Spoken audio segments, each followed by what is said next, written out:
এ ভাই একটু শোনেন ভাই শোনেন, একটু কথাটা শেষ করে যান। হ্যাঁ বুঝি নাই। ও ফ্রেশ শোনেন ভাই। পলকের গতিবিধি দেখে সন্দেহ হয় পিছু নেয় টিম সার্চ লাইট। পালানোর দরকার নেই তো ভাই, পালাচ্ছেন কেন? তা আপনি পালাচ্ছেনই তো।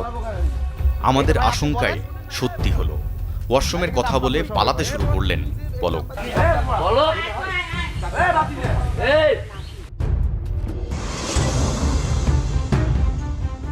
আবারও নীলফামারীর পথে। ভিসা প্রতারণার শিকার সেই জাহিদের বর্তমান ঠিকানা সৈয়দপুর রেলওয়ে স্টেশন। আপনি এই স্টেশনে কি করেন? আমি স্টেশনে এসে আমার বিছানা দেখেন। এইখানে থাকছেন কেন? আপনার ঘর বাড়িতে না যে? এখন ফ্যামিলি কোনো খোঁজ খবর রাখে না। আমার টাকাটা তো উদ্ধার করা লাগবে। আজকে আমি 15 দিন থেকে এই নীলফামারীতে ঘুরতেছি, সবার দ্বারস্থ হচ্ছি, কেউ ঠিক মতন আমাকে আশা দেয় না। চলেন, কার কাছে দিয়েছেন সেই লোকটার কাছে যাব।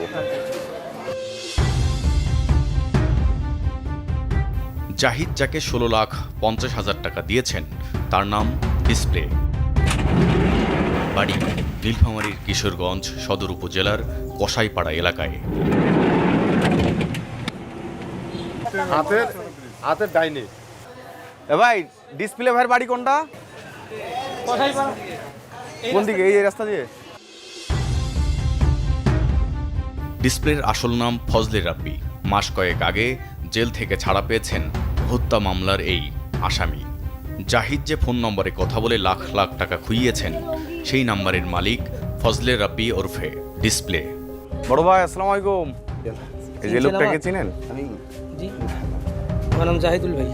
আপনি শুরুতেই অস্বীকার করলেন, তাই নম্বরটিতে ফোন দেওয়ার সিদ্ধান্ত নেয় টিম সার্চ লাইট। ওই নাম্বারে কল দেন। ভাই ফোনটা কই? আছে, আমার ফোন আছে। হ্যাঁ ফোনটা একটু নিয়ে আসেন না। এতক্ষণ পর হুঁশ ফিরল ডিসপ্লের। এই ওনার সাথে কি আপনার কথা হয়েছে? এই যে আপনার ফোনে কিন্তু উনি কল দিল। আচ্ছা ঠিক আছে। ডিসপ্লে নাম, হ্যাঁ, ওই যে- নাম উঠাচ্ছে ডিসপ্লে ওনার ট্রু কলার। হ্যাঁ, ওনার ফোনে কথা আমার সাথে হয়নি। আমার যে ভাতিজি আছে না, হ্যাঁ। নাম হইতেছে পলক। হ্যাঁ ওনার সাথে ওনার কথা হয়েছে। আর দায় এড়াইতে পারবেন? না, দায় এড়াতে এখন কি ব্যাপার, যেহেতু আমারই নাম্বার দিয়ে কথা বলছে। তাই চলেন এই সমাধানটা কি হয় সেটা দেখতে চাই। অনলাইন জোয়ার মামলায় জেলে ছিলেন পলক। ডিসপ্লের সাথে সখ্যতা বাড়ে সেই কারাগারে থাকার সময়।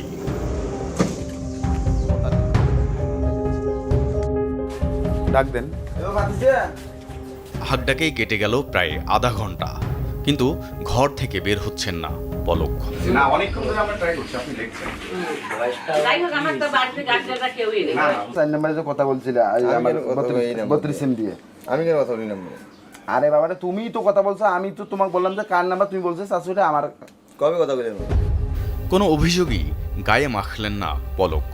ডিসপ্লে তার ফোনে প্রমাণ দেখানোর পরও আত্মবিশ্বাসের কোনো ঘাটতি দেখা গেল না তার। ওনাকে বলছি দৃশ্যপটে এবার জাহিদুল।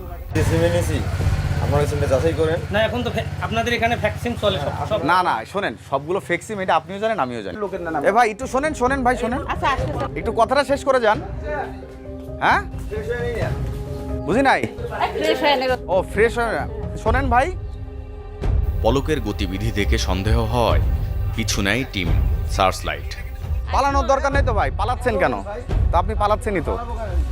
আমাদের আশঙ্কায় সত্যি হলো, ওয়াশরুমের কথা বলে পালাতে শুরু করলেন পলক। বলো।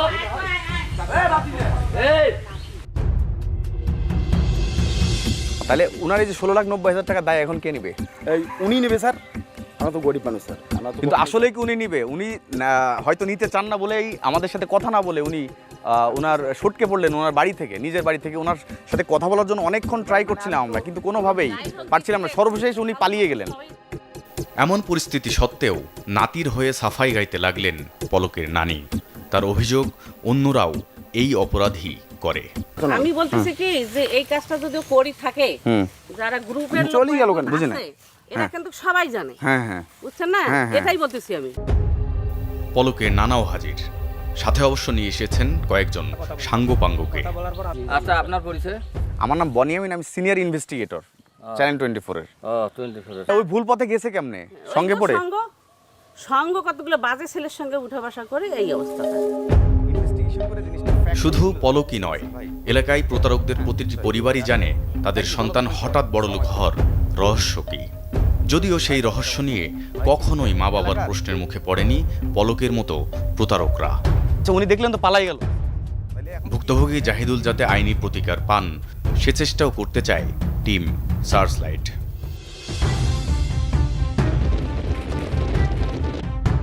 তাকে নিয়ে এসেছি নীলফামারীর কিশোরগঞ্জ থানায়। আমাদের আগেই হাজির পলকের নানা, এবার অবশ্য নিয়ে এসেছেন অন্য মানুষদের। প্রশ্নের উত্তর শুনে রেগে গেলেন পলকের জন্য সুপারিশ করতে আসা এই ব্যক্তি। নিজের পরিচয় দিলেন কিশোরগঞ্জ সদর ইউনিয়নের চেয়ারম্যান হিসেবে। আমি এখানকার সদস্য আমি বলতেই পারবো আমার ছেলেটা অবশ্যই ছেলেটা বেয়াদবি করতে পারে।